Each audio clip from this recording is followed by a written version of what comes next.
Welcome to our post-pandemic panel discussion, where we will be talking about the role of skilled immigrants in the rebuilding process. Before I open up to the panel discussion, I would love to thank our panelists for coming here today. I know you all have a very busy schedule, and I want to thank you for the work you have been doing in diversity and inclusion.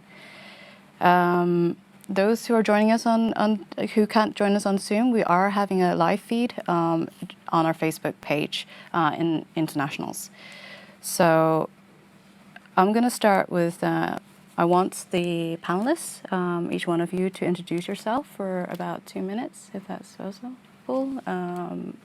Ejiro, if you can start first. So my name is Ejiro Ilore, and I'm the founder of Internationals, which is a diversity and inclusion consulting that helps companies to build inclusive teams and products.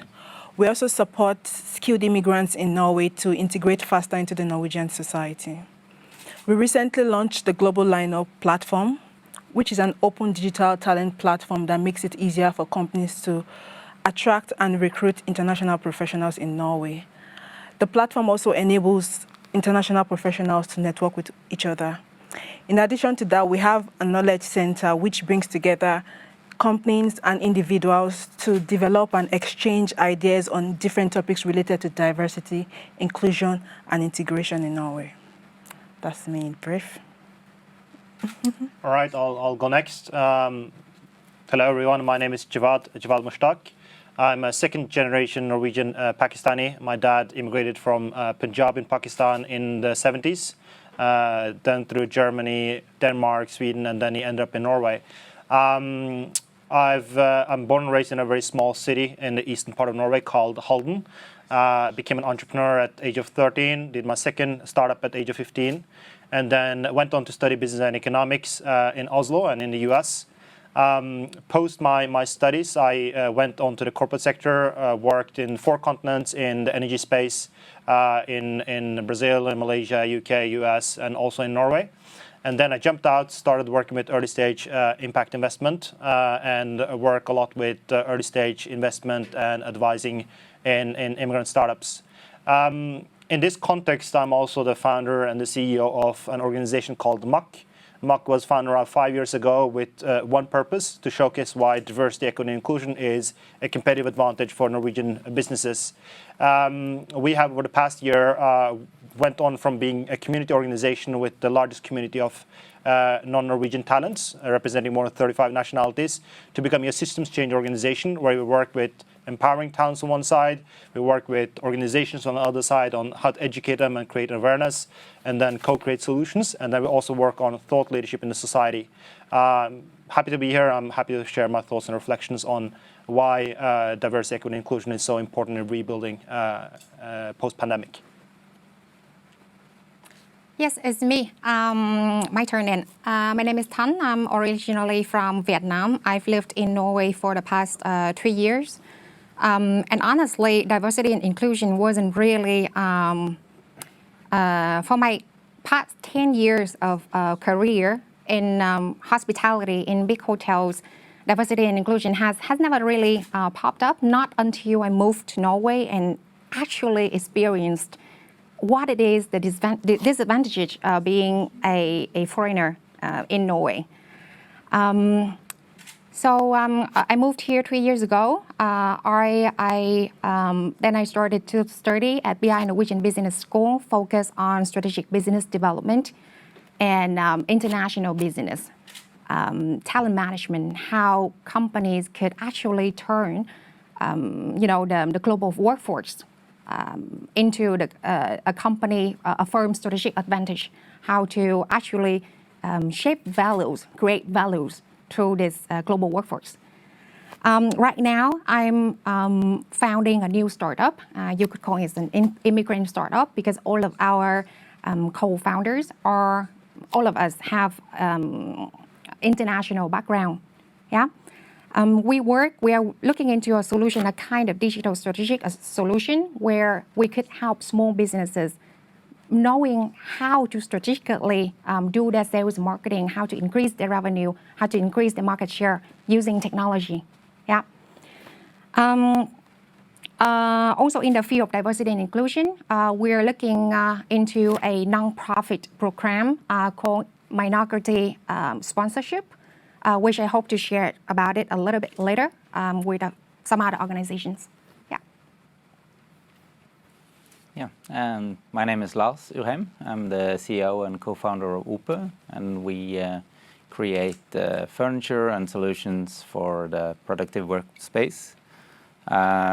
We used circular economy principles in all our projects and products, and yeah, we're a mature startup, I would like to call it, and have had our rounds trying to get a lift off. Now we have a lot of momentum in the current trajectory, and that is due to overlapping challenges in the world that we're tackling at the same time. So you have the climate crisis and the loss of nature crisis, and you have the corona crisis changing the workplace and challenges regarded integration and inclusion in Norway as well. So I'm an amateur in the field of diversity and inclusion, but I'm also a regular human being. So I don't think it's that tricky really, but I think it's very much up to the Norwegians to figure this out. I think the rest of us might already know what needs to be done. So I'm kind of a newborn international from Norway. Thank you. For those who are on our Zoom, you can send in your questions to us. We will allocate the last 15 minutes to take Q&As. So you put that in the chat. So I want to start off by asking those who have a minority background and immigrant background, what are the certain challenges you find, whether it's finding a work or building up a business? What are the key obstacles? Maybe we'll start with you, Ajiro. Yeah, my inspiration for studying internationals is based on my experience and that of people around me. So before I moved to Norway, I used to travel here quite a lot because I had my fiance then, now my husband. And then I realized that there were a lot of skilled women who were not employed. So even before I moved to Norway, I was already afraid, like, oh, what's going to happen to me when I come here? And once I came here, I was kind of, from the beginning, I already knew that I wanted to already kickstart my career because I couldn't afford to, like, I'm kind of career-oriented, and I couldn't afford to involuntarily stay at home.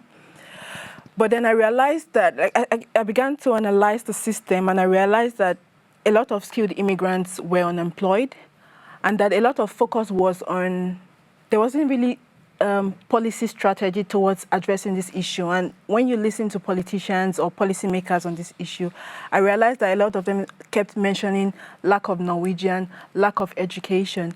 And that was what inspired me to start internationals, because I realized there are a lot of skilled immigrants who were involuntarily unemployed. And for me, I think the benefit is not just for immigrants as individuals, but the society has a lot to gain when skilled immigrants are employed. And that's the inspiration for internationals. How about you, Javad? Because you said you're second generation, aren't you, here? So perhaps Norwegian is not going to be a problem for you. What is your take on, No, you're right, and I think my Norwegian is quite all right. I think this interesting kind of sentiment about the Norwegian culture in general, which is slightly conservative and risk-averse. So we tend to choose things which are in our comfort zone, which in this context translates that we're losing out on a lot of skilled immigrants because they look different or have different cultures or different genders or different ethnical backgrounds, because it requires you to go out of that comfort zone to get into that discomfort. But that's really where the value is lying as well. And then I think the second thing which is important to acknowledge as well is that when you really look at a country like Norway, we're 5.5 million people. We're an export-driven nation. When we want to kind of build something which is going to be scaled up globally and also be export-driven nation, we need to attract and retain the best talent that we can find. And the best talent doesn't necessarily look like the majority of the population. So I think that a lot of the times people who have different gender parameters or different, ethnic parameters, etc., different diversity parameters, they tend to feel that in order for them to get a position or be equally kind of positioned to compete on the same level, they need to work twice as hard to get half the way. And that's a huge problem because you're losing out of a lot of talents. Now, in my own particular situation, I knew that I need to work very hard. In my academic field, I excelled. I could no longer be just good. I had to be kind of the best in my field. The same was when I got to the corporate world as well, and it get exhausting from time to time. And in addition, when people are constantly asking you the questions that where are you really from, right? What's the real background, instead of actually asking like, what's the value you're bringing to the table, and how can we utilize your value to solve the problems that we're solving for this company in an even better way? I think this is something that we need to do in order to change that and reshape that narrative in the industry. And I think we all have cases where we've met people who have both conscious and unconscious biases when it comes to people who don't look like themselves. How about you, Don? Do you feel the same way, that you need to work extremely hard to get recognized? Constantly. Yeah. So I'm going to be very personal about this question because it's something like really dear to my heart, and I'm sure that there are many of the listeners in the audience could relate to this one. So when I moved to Norway, I was full of love. Love for this new country, this new home. Is the land of my husband. It is the homeland, and it is actually the land of my son as well. So I like full of love. And I understood that it's not going to be easy. Even though I had a very successful career back in Vietnam, I'm from Vietnam, very successful, but I knew that I need to start from scratch. But it has never occurred to me that it could be so difficult. I applied to like more than 300, I actually count them, 300 jobs, including like entry-level jobs and, customer service, doing sales, booking and everything. I never get a response. A few of them I got response, but then they were giving me very, very low, like salary rate. And I knew that it was under the market. And then there are other jobs like waitress, supermarket job, wages. Every job has honor. Every job is great when you desire it, when you are motivated for it and you love it. Every job is an honor. But as an individual who has always wished to do business, who has always have a corporate background, who are always in strategy, it hurt me so much when I have to do 4 different jobs in order to pay the bill and do the jobs that I don't love. So when I went through that NAF system, they were working hard with me as well, trying to get me a job, but it was irrelevant. One day, autumn like this, and it was raining outside. I came home like around 3 a.m. after a shift. I was crying. I was like, am I living? No, I'm not. I'm not living. So what I'm going to do now? I'm going to start my own business. If the company in the Norwegian market don't give me a job, I'm going to shape a job for myself by creating a company. And I'm going to gather other people who cannot get a job just like me, but are skilled to create our own jobs. Yes, so that's my story. Yeah, thank you for sharing. I think all of us have started businesses ourselves, actually, in some ways. So I want to understand what kind of obstacles you have had, and I want to compare it with you, Lars, in trying to get funding and starting a company. Where's the obstacle lies, and the differences, comparison there. So maybe one of you would like to start about how is it like starting a business. Well, I can start first because it's newly to us. This Propel business is new. As a few months old, we actually don't have problems with understanding the market, trying to understand the problem and coming up with a solution.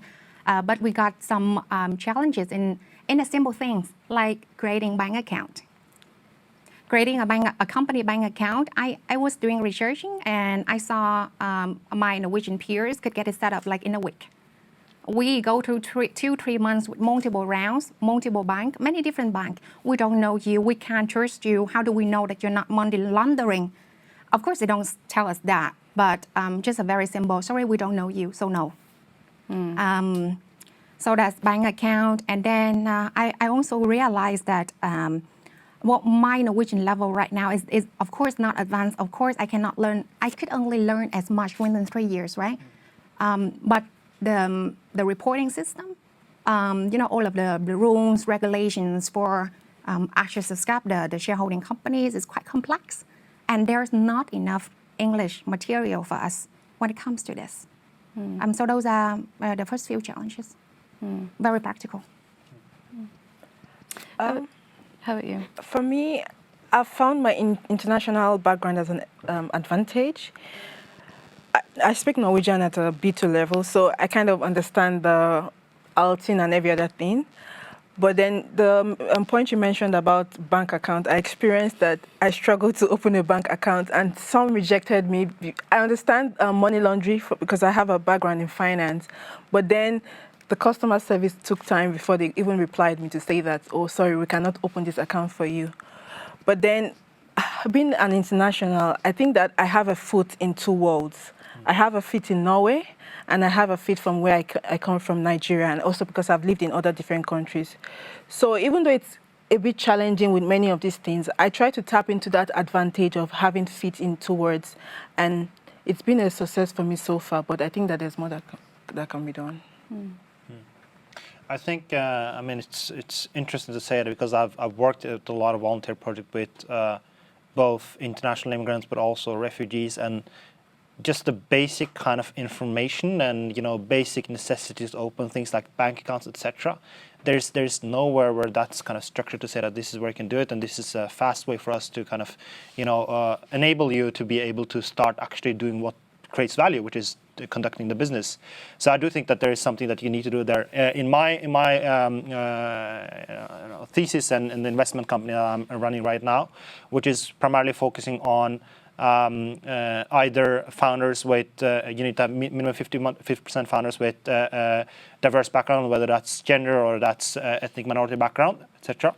Or you have to work on a solution which is then accelerating the whole process and progress of diversity, equity, and inclusion in this country or globally.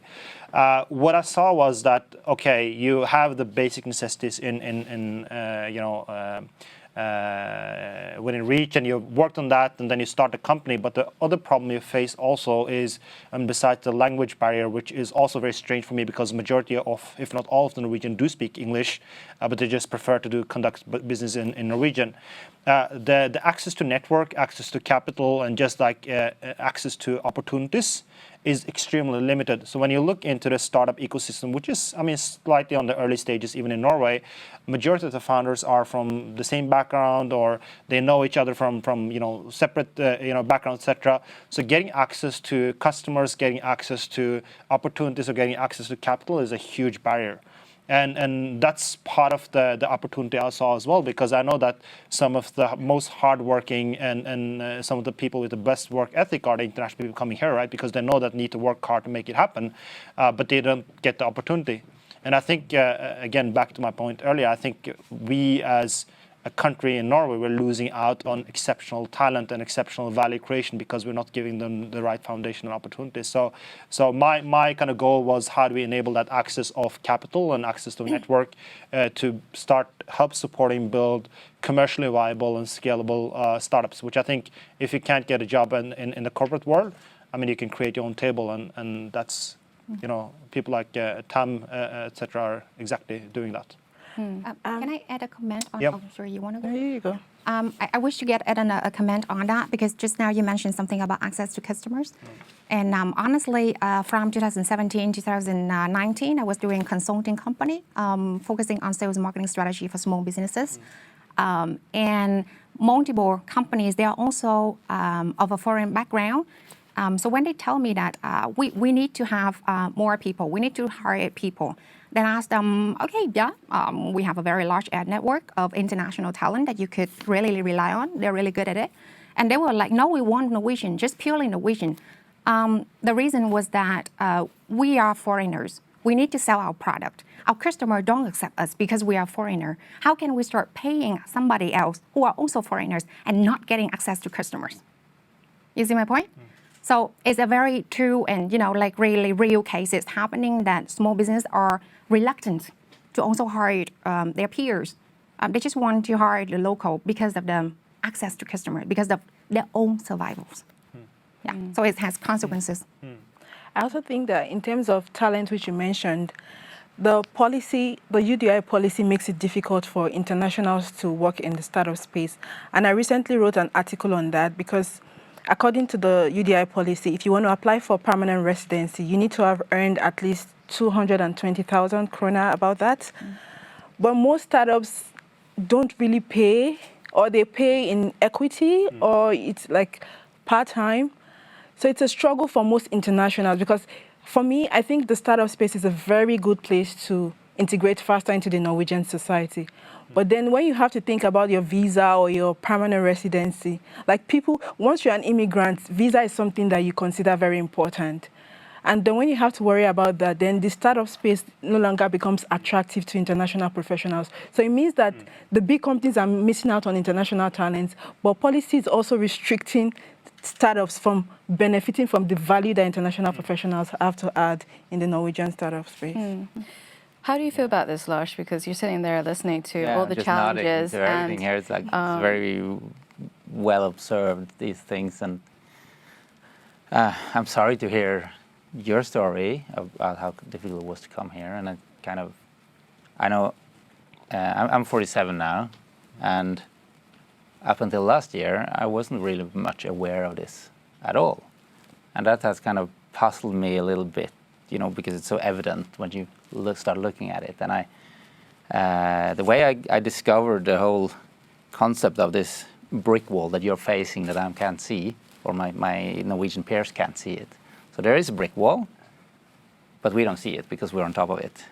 And you're facing it, so you can see it. That's kind of imagery I got in my head. And the way I saw it was I worked at the University of Stavanger for 1.5 years. And I was kind of really looking forward to working with students and, this inclusive community, international community. I've always felt a little bit on the outside in Norway myself. And then I came into the university and I saw that it's just the same as the rest, or maybe even worse. You have this huge group of internationals from all over the world who talk to each other across, inequalities. The US guy and the Israeli, Muslims, Christians, no problem at all. There were no Norwegians in there because they had their own group. And in the classes, it was the same. And I totally didn't get it. And I worked with startups. And then you had like 20% internationals at the university, which is quite a lot. But I got 80% in entrepreneurship, So this was kind of a door into a new universe for me. And getting to know these individuals, because that's what it is, right? A lot of individual people with individual capacities, individual dreams, individual hopes for the future, ambitions, career. But it's not available for the Norwegians because we're kind of like you might feel it as being cold or distant or anything like that, but it's just we're dealing with our own stuff. We don't see the problem really. There is no brick wall, right? So if you don't know that there is a brick wall, how can you relate to it? And that's why I'm saying the problem is on the Norwegian side. It's not on the international side. You're doing all that you can to get shit moving. And then the Norwegians really just don't see the issue at all. We think it's so nice that Norway is such an inclusive international country with all of these people from all over the world here. And we don't even have to relate to them. Oh, God. That's how it is. Unfortunately, that's how it is. And Norwegians need to learn that we're also internationals. We're not Norwegians here. We're just one big crowd of people who can work together. And I've seen what you're saying about the talents, I saw this international community as, when you look for talent, it's like looking for a needle in a haystack. But here it's just needles in my eyes,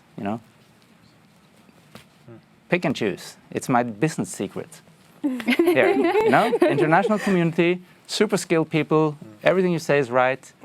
It's just go get it. Yeah, get a talent. I like that line. That's how I feel about it. I find it really interesting, and there are certain Norwegians who are very open, and there are some who are pretty closed up. And so it comes to me, this kind of question is, who is responsible now? Who is responsible in trying to create this inclusive workplace and have diversity? Have you guys any ideas of, I think the problem is the conversation. First, you've mentioned the first one, which is in Norway, diversity is kind of a gender thing. So when you hear diversity in Norway, it's men or women. But when you think of other dimensions of diversity, I think the problem of cultural diversity is that it's been left to the non-for-profit sector. So there's so little that can be done, because some of this, I think diversity is a everybody function. So businesses have to care about it. The non-for-profit have to care about it. Policymakers have to care about it. And once everybody begins to contribute their effort towards making the society more diverse and the business space more diverse, I think then that's the only time we're going to make impact. Just to put in context, before we had the panel discussion, we were talking about what do we actually mean by diversity, the definition of it, because I think me and many people here on the panel have already seen like diversity is being used differently when the word diversity, actually what they mean is gender diversity, not racial diversity or cultural diversity and all that. So that leads me down to the question of what is diversity in your view? What is that exactly? So any of you want? Well, diversity has two types, the visible one and the invisible one. So the visible one is how we look, how we dress, how we, men or women. And the invisible one is our beliefs, our norms of behavior, our sexual orientation. So two types. Yeah, that's for me. What's diversity for you? Yeah. Sorry for, I said initially I'm an amateur in the field here. So, but like I said just now, I look at individuals. So diversity is everything. Everybody, we are all different. And the color of our skin means the least in that sense. So the invisible diversity that you're talking about is the real diversity. Yeah. Okay. In a sense. So I look for goodness and passion in everybody. And, I drive, my company is very much value-based. We're passionate about what we do. We're taking on huge challenges. We set a goal to clean up the planet, basically, and to inspire others to do so. So that kind of ambition and passion needs to resonate with the people that I recruit, and they come from all nationalities. We were 5 people from 4 continents at this stage, and so it doesn't matter really where you come from. And just if you share the passion of the team and of the ambition of the company, or there's a resonance in yourself, then that's what matters. Yeah. How about you? I think so. I completely agree. I think in general, diversity is just anything or any element which is making us different from other. I mean, we can talk about you wearing black sneakers and I'm wearing white sneakers. That's kind of diversity in shoes, right? So it just really depends on. But in this particular context, I completely agree that in the Norwegian scene, we've been talking way too much about gender equality as one element, and then we put everything else in the other bucket, which is diversity, whether that's ethnical diversity, etc. And there's 2 perspectives on that as well, both the unskilled immigrants, and then you have the skilled immigrants, which is 2 different aspects.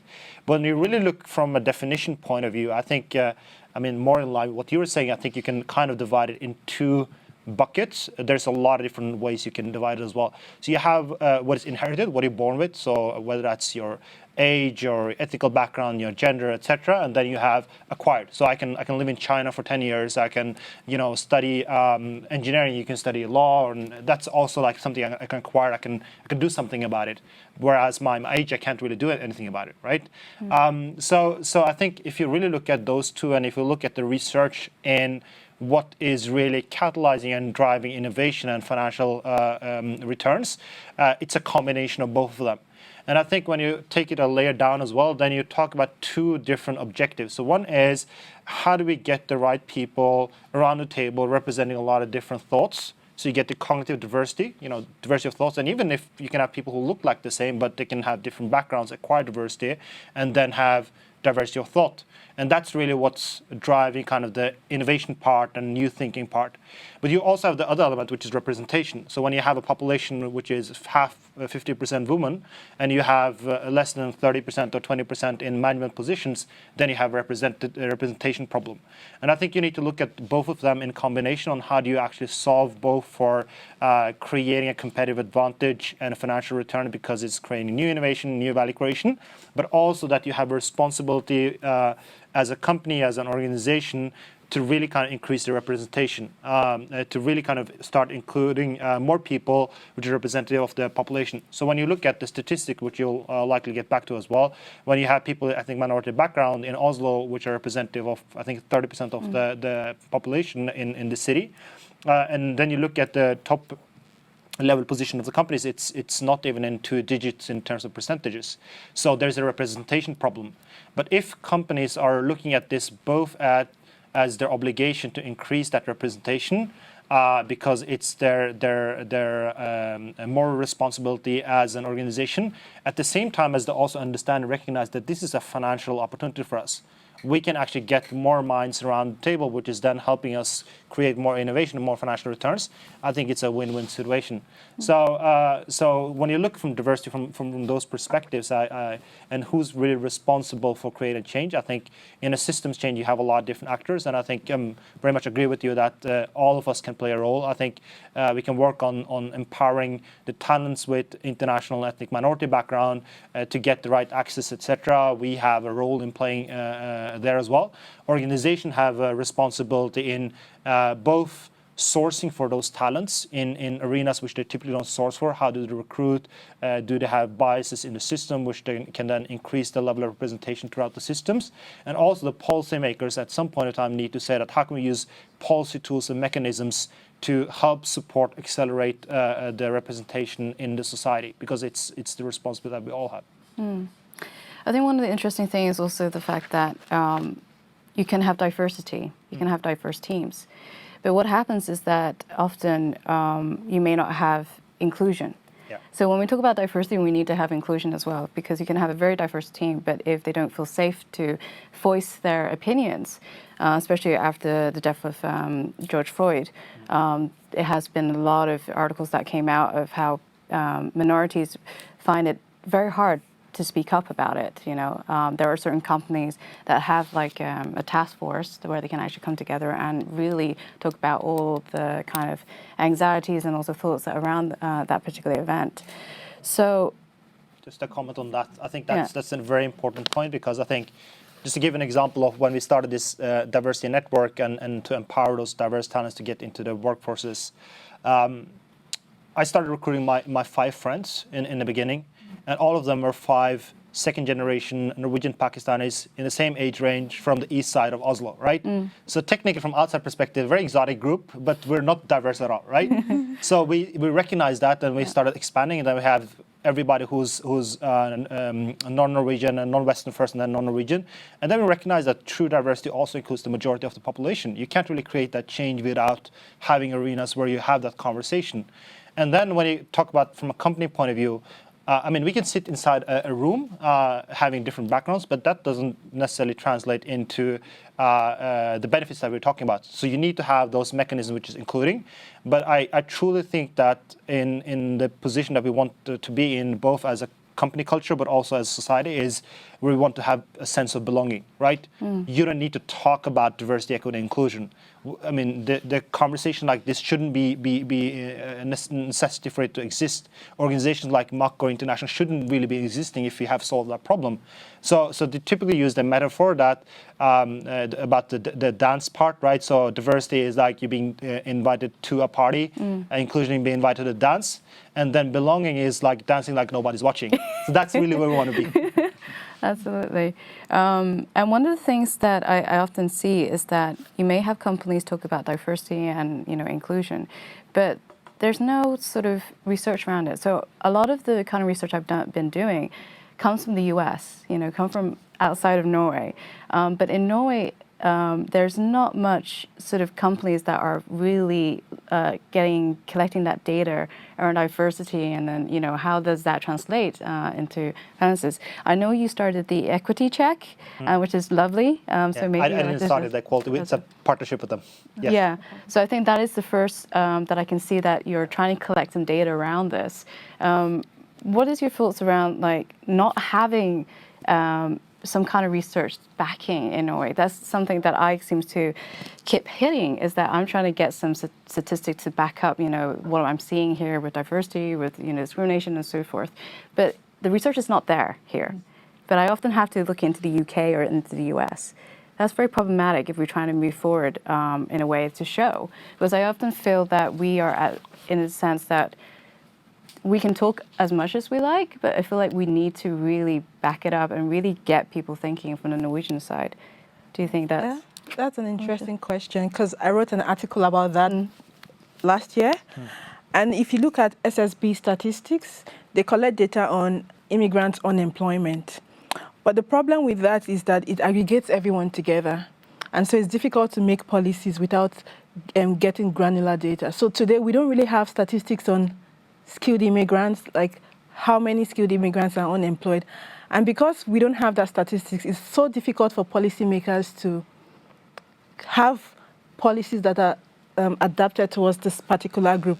And diversity for me is understanding that there are different groups, and different groups have different needs. And so if you don't understand the differences, even in the immigrant population, then how can we solve the problem of unemployment amongst immigrants?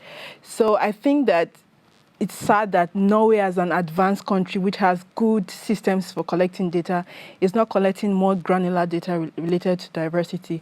As an organization, we did a survey, and we realized that about 37% of the respondents were unemployed or underemployed.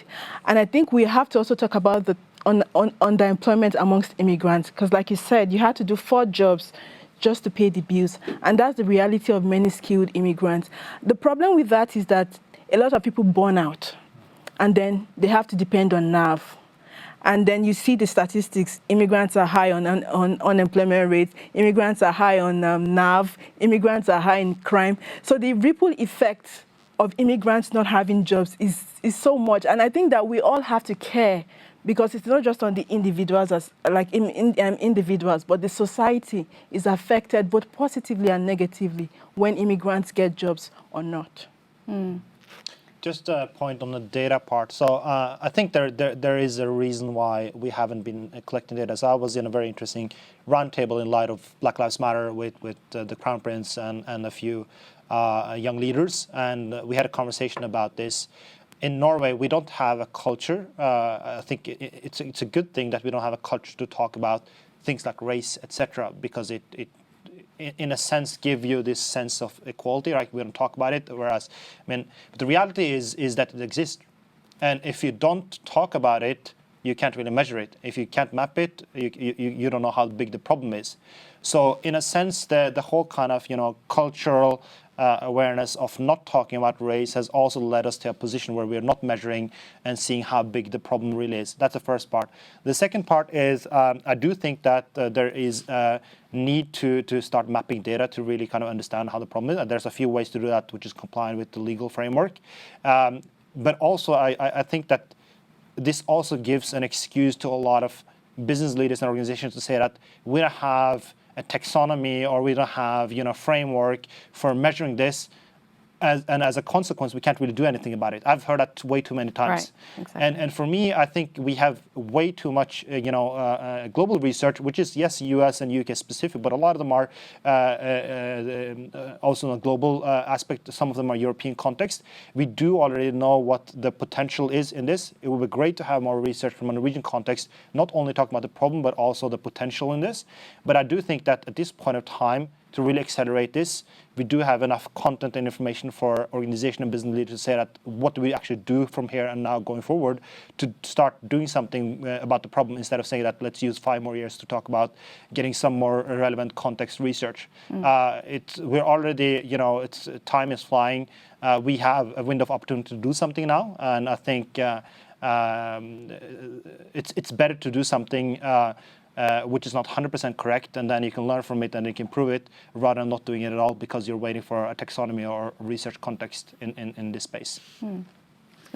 What did you want to say, Mark? I just want to pick up on that because I think, there's an endless amount of data now, and you can also use new technologies to harvest even more data about it. And still we keep looking at the international community for answers, but they're not there. So in my opinion, we're looking in the complete wrong place here. I'm trying to say it again and again. And I understand that it's really difficult because if you haven't ever been on the outside, how would you be able to have any empathy with someone who is on the outside? And I've been on the outside, and that's kind of what resonated in me still after like 46 years. Oh, I've been on the outside. I know how that feels. Now I have an opportunity to kind of open a door here and say, well, here's a passage into the Norwegian arena, but also a passage out for the Norwegians, And in my opinion, and I know that you, for some different reasons, you might not be able to kind of take that position and say we need to educate the Norwegians here. Come on, guys. The cultural majority are the ones who need to change. Sorry, and I can do that because I speak from a privileged position. I'm a man pushing 50 a Norwegian in Norway. There's nothing that's going to happen to me for saying anything, basically, out loud. So I can do that, but I'm kind of alone in my huge group here, trying to push these ideas. So what I want to propose is to get the conversation into the Norwegian space. Stop looking at yourselves as internationals and look for what is the reason why are we being kept on the outside and so on. It's not on a group level. It's not on an individual level. It's on the cultural level. Yeah. And the Norwegian way of being Norwegian is an exclusive way of being. It's not intentional. And that's the thing that the thing I discovered at the university. I can tell this little story. Do I have time? Yep. Yeah. Standing at the bus stop, and I watched two students who were struggling with figuring out when the bus was coming. I kind of looking at the mobile phone, everything in Norwegian.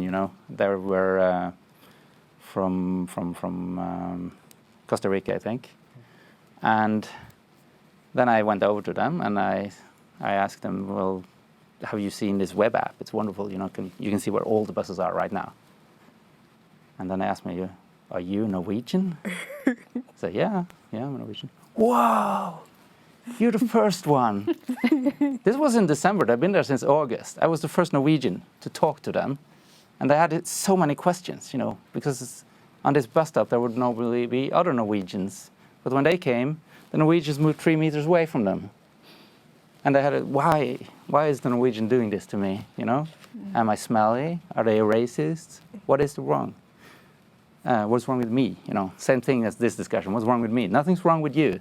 The Norwegian just wants to give you your space, like the Norwegian wants. We need 3 meters of private space. So the Corona situation is perfect, At least we have 1 meter now for our personal space. And that's kind of, you have to break past that barrier of Norwegian culture to get it on the inside. And if the Norwegians don't open up to that, then how are you going to break into it? So I really think we need to have a discussion in the Norwegian population about this. Really, and maybe we need to draw experience out of our own outsiders in a way. People who have been bullied, people who had been on the outside for different reasons can explain the whole thing in a Norwegian cultural context and say, this is how it is to be on the outside. And it's you who have to open up, like we're struggling to open up for anybody who's on the outside. So that's my opinion on it, and I'd love to keep taking the discussion in that direction because we have the data, we know what like you said, the statistics say internationals are, on all the statistics, but for all the wrong reasons. Yeah. Well, On a positive note, thank you for what you just shared, because I'm going to share something positive as well. What we're talking here is opportunity. What we're talking is maybe, I'm just fancying here, an opportunity for a consulting company as an external, really external affair, going into knocking on doors of companies, say, hey, do you want to learn?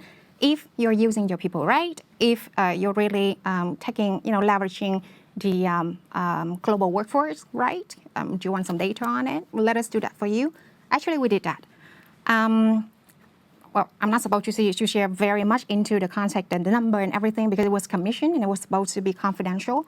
But we were supposed to be like an entirely foreign team going into this company, Norwegian and large corporation. And what we proposed to them was that we're going to look into how culture of racial culture, racial diversity, what is the role in their organization, how they're working, how they're transferring their knowledge between them and different subsidiaries in other countries of theirs as well. So what we actually found out, well, we come into the project with a very open mind because we say, if we keep talking about culture differences, people will start, oh, there is a difference, where it shouldn't be. So we come in, say, okay, there's no differences. We just, really just probe them to talk about it without asking a direct question. How do you think about culture, biases and stuff? No, we don't use that. You know what I found out? There is no culture differences. Everybody was working well with each other. So after we have this long, 1 hour conversation with them, I was like, this is off the record. Have you ever feel different, being secluded? No. We work here in English. We communicate well with each other. So it's more of the culture, organizational culture. We don't see any challenge, any barrier at all when we're working, different teams, different countries. We actually found that it worked best when we put together a project team, a task force team of different culture, different racial, different perspective, solving one problem for our clients. So that's what we found. It's an interesting point both of you made, because when you listen to immigrants, like just immigrant population talking amongst each other, you usually have these negative vibes about the struggles of trying to get jobs. And then when you listen to news or certain kind of Norwegian groups, you hear the fact that immigrants are a problem. And then you hear, oh, go get a job, stop being on NAV. And then the immigrant population are saying they don't want to give us a job because we're immigrants. So for me, I hear the same word, job. I want a job, go get a job. So there needs to be more interaction between these two groups, not just both groups, because when both groups are apart, then there's anger. But when there's interaction, a lot of interaction, then there's more understanding. And then, because if you look at companies mostly international companies, you see that there's more, like once you get in one person with like an immigrant or whatever level of diversity, it opens the door for more because then they see the positive aspect that this person has to bring. It makes it easier to hire the next immigrant. But when you say closed company, like just closed Norwegians or closed immigrants, it's so difficult for it to bring in new ones. So we need more interaction. And that's why we created the Knowledge Center, to bring Norwegians and immigrants together to talk about these things, but not just to talk about it, to develop solutions together to see how we can build a more inclusive society. That's something that you're trying to do. Yeah, and I think that's so. I think it's very easy to point fingers and say that this is the problem, and if everybody does that, nobody's going to change. Yeah. So if I go to a top executive and then talk about, you're the problem here, do you really think that he's going to believe or she's going to listen to me? Not at all, right? So what we need to do is we need to flip the coin, and we need to, instead of talk about the problem, we need to talk about the problems, the solutions, and we need to talk about the common denominator which isn't that we're both talking about diversity. I think when you talk about in gender equality conferences or diversity, equity, and equality conferences, you tend to preach to the choir. I don't need to convince you that international people are a huge asset. I need to convince the people who are not here, and they're not going to attend a seminar which is talking about this. What they're going to attend is something which is the common denominator, and that's the business or organization factor. So in MUC, we recognize that at a very early stage. So instead of hosting a lot of events or conferences on diversity, equity, and inclusion, we started hosting them on different subject matter of expertise. So, digitalization, sustainability and leadership, innovation, entrepreneurship, where we talk about building international arenas. And suddenly you get a bunch of people who would never attend those arenas, and you have a common denominator, which is solution-oriented, and they're willing to listen and have a conversation. Back to your point about why don't we talk about the job? Let's talk about the 5 solutions on how we can actually improve and deliver on the job, instead of talking about that you need to recruit more people with ethnic minority background because you have 2 white, management team. So I think we just need to reshape the narrative a bit. It's a huge opportunity and it's untapped potential. And we need to talk about the solutions and not the problem. There are challenges, but let's focus on the solution, because then we can actually progress. Fully support this idea, and actually, I really don't remember the name of the lady, but there was another fellow, I shouldn't call her fellow immigrant, but she was the one who, probably you guys have read that article as well, that she wrote, don't label ourselves as immigrants. Don't label ourselves as anything. Just, if I do strategy, I'm good at strategy, show the people, show the company what value I could bring through strategy. People shouldn't try to hire me because I'm in the minority group. People should hire me because I'm the valuable asset that they could get their return on investment when they get me. So, all right, go back to the value creation phase, go back to the problem solution instead of raising more problems. I think that would be a good approach for us. Yeah. And when it comes to just a comment on that, I think that's absolutely right, because in the end, nobody wants to be quoted in because you have a background and you're not qualified for a position. You want to be there because you're actually qualified. And I think that as an appeal and an outreach to people who are in recruitment or decision-making positions, get into the position where you are slightly uncomfortable and try to choose people who don't look like yourself. It's very comfortable to choose somebody who looks like yourself. Even in my case, I can choose somebody who looks like myself. Very comfortable. But it's in the discomfort when you have thoughts which collide slightly, that's where the magic happens. That's where you create that new thinking and the value creation. And I think just go out of the comfort zone and be very kind of clear and adamant and focused on your strategy when it comes to say that I want to recruit alternatively, and then reach out, persuade people who are not typically in your pipeline, and then make sure that you have structured processes which doesn't have biases, so people actually have the equal opportunity to get through as well. We're coming to the end, actually, to this panel discussion. That's kind of the reason why I was checking my phone to see if there's any questions that came in. And there haven't seemed to be any, actually. So I think I'm just going to close this panel discussion and say thank you. I want to add something. Okay, you have 1 minute. Okay. I want to say that diversity and inclusion is an intentional effort. So as you said, companies have to go outside of their comfort zone. And one strategy we always recommend to our clients, and which I'm happy to share here, is having a dynamic employee referral system. So most companies today, they have an employee referral system where you get rewarded for bringing somebody. And today that system is flat, so you just get paid. And usually it's, Lash brings his co-Norwegian friends. I probably bring people in my network.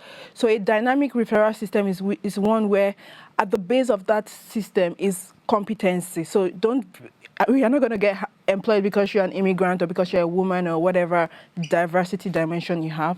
But at the base of that referral system is competency, right attitude. But then if you bring someone different from you, around different dimensions. So if you bring, we usually suggest having 2 or 3 dimensions. So I'm from Nigeria and I'm a woman. If I bring a Norwegian man, a competent Norwegian man, I've brought in 2 dimensions that are different from myself. So you are forcing, by having that kind of dynamic system, you are forcing your employees to think beyond their immediate network, because they know that, of course, they're going to help the team, build the team talent, but then they get more rewarded for that. But apart from that, it also helps with the onboarding and inclusion process, because once you bring in somebody into the company, you are indirectly responsible for making sure that the person succeeds in the company. So you are more like contributing towards the person feeling included. So with a dynamic referral system, you're not only building a diverse team, but you're also making sure that everybody in your organization feels included. It goes back to the sense of belonging that you were mentioning earlier as well. Yeah. So absolutely. Cool. And I do think that just as a last comment from my side, I think it's great to see there's so many fragmented initiatives happening in the diversity, equity, and inclusion space. I think there is a lot of things we can do collectively to really kind of advance this together. I think this is a great conversation in that space. Also, I think that there's a lot of interesting solutions now being started to also get an outreach from Norway, you know, and organizations which are interested in finding solutions or advancing their work on diversity, equity, and inclusion. I'm pretty sure the people around this table can also help support organization in that sense. But the first steps starts by acknowledging that we do have an issue, and the second is by actually taking action. And I hope that this can also help inspire leaders to take action. Great. Thanks so much for all of you, and thank you for our audience who has been tuning in for this hour. Hope you had has been inspired by our panelists as well. So that's the end. Thank you. Thank you.